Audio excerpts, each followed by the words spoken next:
do this again. Don't worry. Don't worry. Faith in us. We always do somehow. We always have a good time. My name is Eileen Ryan from Pounding Pavement 101. I'm an executive recruiter and a job search strategist. I'm here with my son, Jacob. So you get to see my son today. He's in the midst of a job search. And we are going online and sharing his stories and his experiences through the job search process. Jacob was telling me about a story last night about one of his experiences, and I wanted to share it with all of you out there because I'm sure a lot of you are going through very similar situations. So, Jacob, why don't you start us off and tell us about the call that you received? So I get a call at 8 p.m. at night uh, for a possible interview, one of those many calls that we job seekers get from recruiting agencies. And uh, as a scientist, I like to get all my information. So I said, sure, send me the information. And I that night I looked it over a bit. They sent over a link to a HackerRank test, and that So they were was so this recruiter was sending you a test to do. yeah, but that's also pretty common from recruiting agencies. Okay. And I clicked on the HackerRank test to get a little more information, and it was 70 minutes long. It was 8:30 at night. I wasn't doing it that night. So I wake up the next day and I go to take the Now, wait a test. second. It's 7. For all the people who are watching this, if someone sends it to you at 8:30 at night, the sooner you get something in, the better off you're going to be. So I know that my son Jacob wakes up at like 4 a.m. every morning. Why? Because he plays Wordle and then he shares it with me. So this way I know exactly when he woke up. Okay. But this gave him the opportunity to do the test fresh, awake. Okay. And then submit it before the recruiter comes in for the day. Okay. Because you don't want to wait 24 hours because you want to strike while the iron's hot. Okay. Continue the story. And so when I went to take the test, again, it was 70, the time limit was 70 minutes. I start taking it and I notice a few things. One, the language that I had to take it in wasn't the recommended language for Android development. So instantly I was thinking, that's weird. Secondly, all of the questions seemed like they were from a programming 101 final, maybe midterm. And I completed the entire test, which I think was 8 questions, in 5 to 10 minutes. Of course you And, did. of course. And there were no questions about Android itself, which I also thought was weird. And then a couple hours later, once I woke up a lot more, uh, the recruiter called and I brought these concerns up because I have a lot of experience, and this really felt like a hey, you don't know anything about programming or Android, but if you have an interest, we could help kind of test. And they said they would see if they could find out more information. And then we're deciding on a time to get on a call.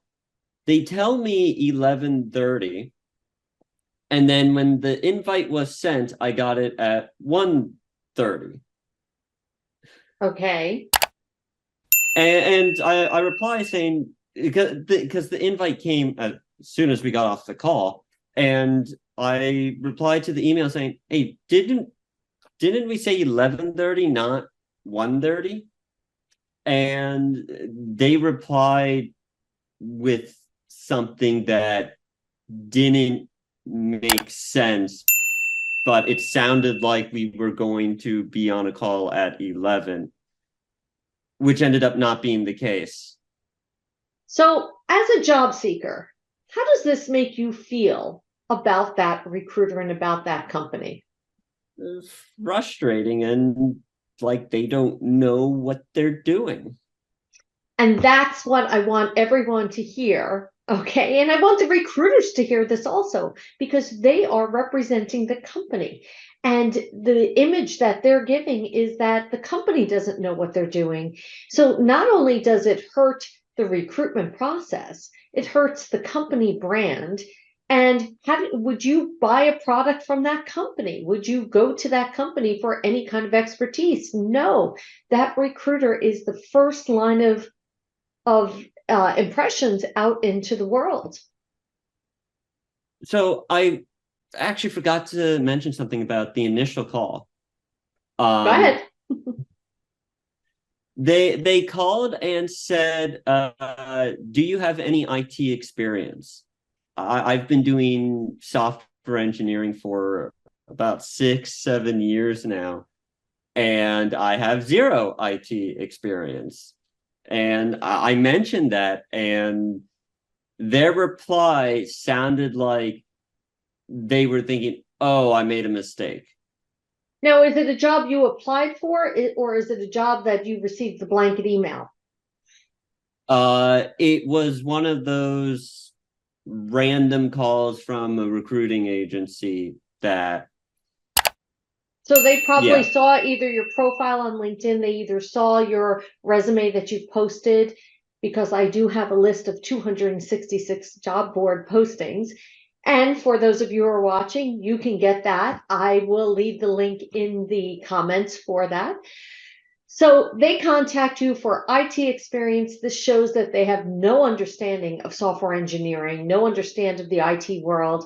They're a quote unquote technical recruiter, but they don't understand the people who they're contacting or the field. It felt like, as you said, they didn't read at all and they were just trying to meet a quota. Wow. What a shame. So where'd you leave it with them? So I get on the call because, you know, got to see what's going on. And you And always take, for all my viewers, job seekers, you take all calls because you never know where they're going to lead. Keep going. so they start explaining the position, but a few things stood out to me, which was weird. They had this training program for, I think it was like 6 to 8 weeks, Hmm. in which they would pay for me to fly to wherever, but in return, I had to accept all projects they gave me, no matter where it would take me for the next 2 years. Wow. And I've never heard of this one. This would concern me almost like it was a scam, actually, because they're going to fly you somewhere, pay for your training, and then you have to be available at a moment's notice to fly anywhere to do whatever project. It's almost like servitude. Um, and so uh, I had jokingly asked because, as I mentioned, I've been in Android development for 6, 7 years now. I jokingly asked, "Can I just take the final exam or submit a project that I've already done so I don't have to do that? Because I'm not I'm not just starting." And then they mentioned that this was for an entry level position, in which I'm not entry anymore. So they missed the fact that you were not in IT. They missed the fact that you're not entry level. They were willing to fly you and give you 6 to 8 weeks of training. So that means that they were paying for training, paying for a hotel. This is leading into that type of a scam type call, that then they would maybe give you money to deposit into your account and then be able to access your accounts. Okay, keep going. Um, And that was kind of the end. I said, yeah, no, I'm not going to do this. And I still had another question because which we never got to, but I'm sure this is the case.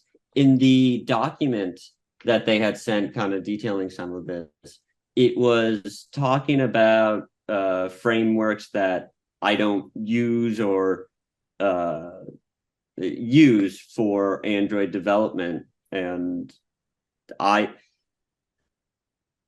I would like to learn anything, but for Android, there's a certain path that I want to go down and learn, which they weren't doing. Well, that's a good thing that you were able to stop it there. But on the flip side, gee, if they had said all these things, I would have been concerned. And we haven't mentioned the company, and we're not going to, okay, because we want to protect. Maybe it was a real job, okay, or maybe it wasn't. But I would definitely recommend doing your due diligence, checking out the company, especially before you give out any banking information, any personal information. There needs to be a signed offer letter on your desk. Now, there are websites that you can go to, like the Better Business Bureau, or even Glassdoor, or even just check reviews on Google to see if anyone else has received calls like this from this particular company. And even still, there are posts online on some of these job boards that are fake posts, that they say that they're representing the company and they're not. And I've heard a couple of stories like that all of a sudden they're receiving documents on company letterhead, and then when they contact the company direct, there is no such company. So job seekers, you need to be protective of yourself while you're job searching. Really do your due diligence, check things out. A lot of my clients who are job seeking, because of my program, Pounding Pavement 101, where I'm teaching people how to develop resumes based on how recruiters search, interview preparation based on what recruiters are actually listening for in their responses, and then job search strategies, how to create visibility, where to find that hidden job market, and then how to streamline job application processes. But my clients will contact me and we will investigate this together. So at least they have a second pair of eyes on the situation. Jacob, thank you so much for sharing your story. I have a feeling we're going to have some more stories coming up, more videos with your job search, because boy, this is interesting. I'm so thankful that you're sharing your stories with everyone so this way they can benefit from it, protect themselves, and know that they're not the only ones who are receiving calls like this. So, Jacob, go back to job searching, start pounding pavement. You are a client of mine. You're the number one client. Oh, I treat everyone as my number one clients, but you'll be in my Q&A, my live Q&A session today, hopefully. So this way you have a community of people and you that can support you and listen in to other questions from other job seekers as well. For everyone who's watching, if you are interested in learning how these recruiters are operating, please grab time on my calendar. It's at gethired.careers. I will leave the link in the comments for you. And then you can always get on my calendar and learn more about my program, poundingpavement101.com. I do offer a free training session. You can find that at my website, again, www.poundingpavement101.com. Everyone, happy job hunting. Thanks, Jake.